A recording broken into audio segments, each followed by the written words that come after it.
rural communities that have lost inner-city bus service, don't have access to an airport, and may in fact be some of the same communities that have an Amtrak station a short distance away, but now may be faced with losing that Amtrak service. We have to start doing this here in the Midwest, and we're going to have to do it nationwide. The Federal Highway Trust Fund is expected to go bankrupt in 2009. That's just 3 short years away.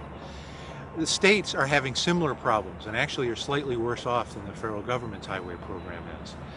And so the elected officials are struggling because they think they can't raise the gas tax in order to pay for the highways. And they're probably right, because people are getting tired of highway-only solutions because they don't solve the problem. Our inner city transportation system in this country, right now about 80% of all inner city trips are made by the private automobile. Another 12% is happening on airlines, air traffic. We have about 2% that's happening on inner city buses, and about 1% that's happening with rail, and another few cats and dogs that add up to the 100% total. So right now, most people are traveling by automobile, but a significant number are looking at air and other modes of transportation.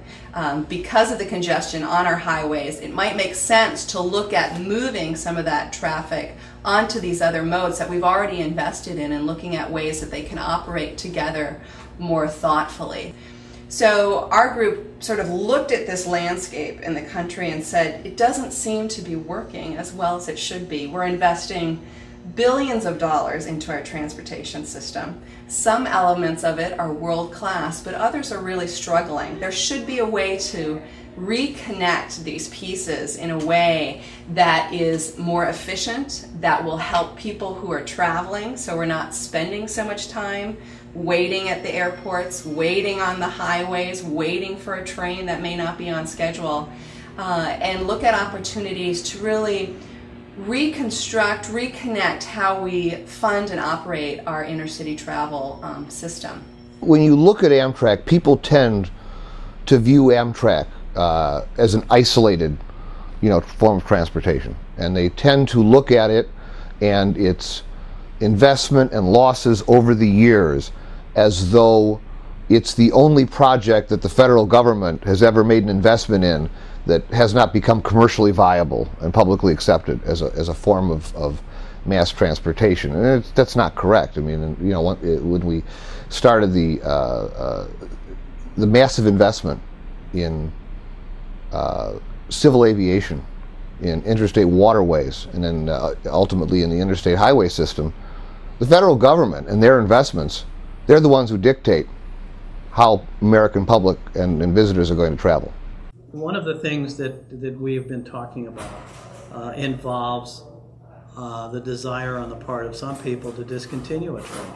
And there are forces that feel that, individuals, groups that feel that long-distance intercity passenger train service is not worth pursuing, is something that is no longer relevant and in the modern 21st century world of travel. Fortunately, those people are in the minority. Those who oppose Amtrak, both in the Congress and the administration and elsewhere, and on the outside, and who want to sort of contain the cost of investing in Amtrak and operating an Amtrak system, or not operating a national rail system, they really miss the point. There's been attempts today, as in the past, to reduce the number of trains that Amtrak is running. The only way to make passenger trains, intercity passenger trains in this country, viable and accepted by the traveling masses is to have a bigger system of trains, not a smaller system of trains. And the basic message is a very simple one. They've already cut routes out. David Gunn has cut routes out. The system right now is so skeletal that if you start pulling out any more routes, the idea that it's a national system no longer becomes tenable, and the whole thing comes to unravel. If you reduce the actual routes that Amtrak is operating on, all it does, the overhead that Amtrak has on a national basis doesn't go away. it just gets delegated down to a smaller number of passenger trains, which makes the numbers of those trains look worse and worse. The other thing is connectivity.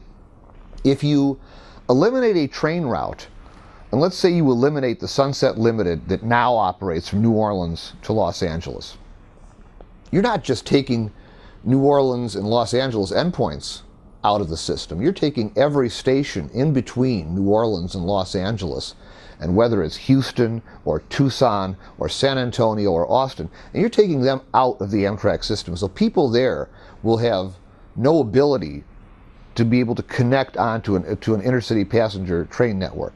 So you not only make the trains that survive less cost effective because they've got a bigger share of the national overhead, but you have access to less markets of people in cities to be able to put on the trains and sell tickets to. So there's a great fallacy that a smaller Amtrak will be less burdensome. So there are opportunities to improve the efficiency, but they're not. They don't involve ripping out service and pretending that that's not going to have a very serious negative impact on the rest of the system. If you schedule more trains, the whole is greater than the sum of its parts, because you create connectivity, you create access by running them at the times of day they ought to be operating at, and what you end up doing, instead of having to look at Chicago, Seattle, or New Orleans, Los Angeles, or Oakland to Chicago as simply a long-distance route, you create a series of interconnecting corridors, even if they're simply served by trains that happen to run from one end of the country to the other.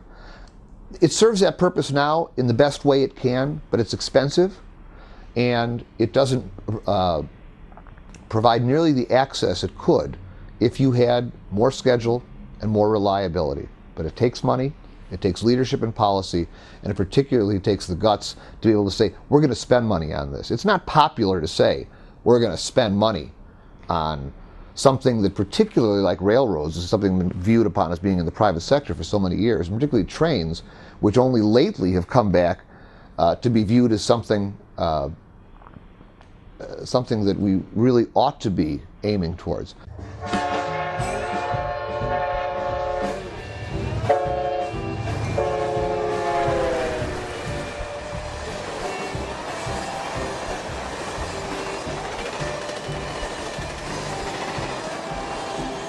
Planes don't go everywhere, and affordable airlines don't go everywhere. And I think some of those critics ought to be made to ride an overnight train and to interview people, not just in the sleeping car, but also in the coaches.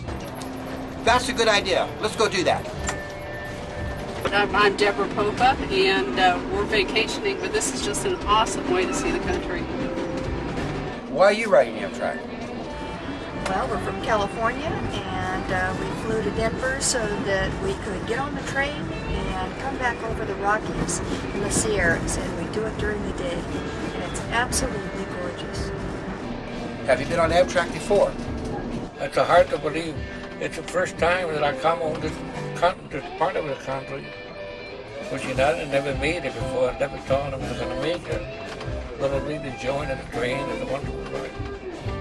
I'm on my way to a wedding in Salt Lake City, and I hate flying because I'm too big to get on an airplane, so I just get on the train, got lots of legroom, lots of food, you know. I don't have to wear a seatbelt either. But I love trains. I got a model train in my basement. It's the only way to go. You ridden the train before? Yes. And what was it like? What'd you do? I just walked around a lot, hearing all the coaches, Betty. That's what really fun. And I went with my class too. You went with your class? And what did you do with your class? We just really walked around, sat down with the coaches. Did you have fun? Yes. Would you like riding the train? Yes. All right, that's the only other one. We have a great time on Amtrak. You get to relax, you get to lay down, watch life go by. The kids are always close to us. And we're all have fun as a family. So this is a family way of traveling. And the people are great. All friendly, and it's comfortable, like home.